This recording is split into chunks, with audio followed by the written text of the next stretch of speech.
Well, I hope everybody is getting excited about fall as we give you some great ideas over at House. But we are still trying to enjoy what's left of summer with Richard Weber over at Springhouse Gardens. And we have talked a lot about this summer rain gardens, well, because we've seen a lot of rain. But here is an example of something that we can note that is doing really, really well in constant water that we can maybe incorporate into a rain garden next year. Right. This is the area that comes out of our natural spring that runs down by our landscape office. So this always is damp, but this year it's been constantly just wet all the time.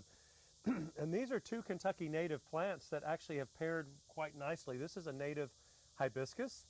A lot of people think of hibiscus as being a tropical plant, but this is one that's native to the swamps and low areas of Kentucky and the eastern U.S. And it gets these beautiful big flowers on it. Yeah. And a couple of years ago, I was noticing this one blooming at about the same time as another one of our favorites. This is called Turtlehead.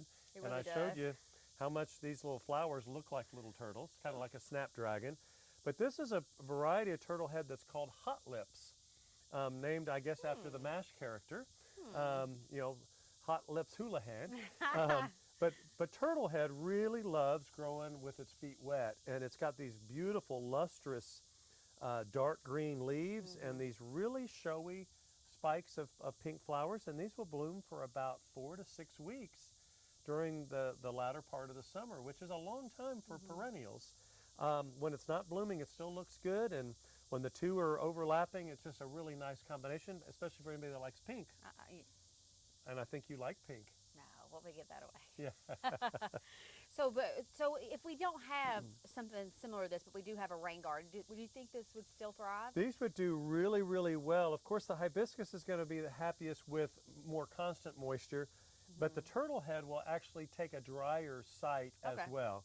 But it does really prefer more moisture, so if you site it in the bottom part of a rain garden or close to a downspout or a low area where water's kind of draining and running through an area, these would both be very, very happy, along with a lot of other native plants that we've talked about in other shows. So there's really a lot of interesting things that do quite well with those kind of conditions. And I really like native plants as much as you can utilize those into your landscape, because we all know that I'm not the one that has to have everything pristinely manicured.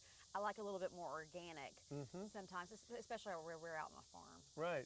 But it's neat to kind of combine them so that they look good together. So, yeah. All right. Well, people have questions for you, Richard? You can come out and visit our nursery and garden center at 185 West Catnip Hill Road. We're also on the web at springhousegardens.com.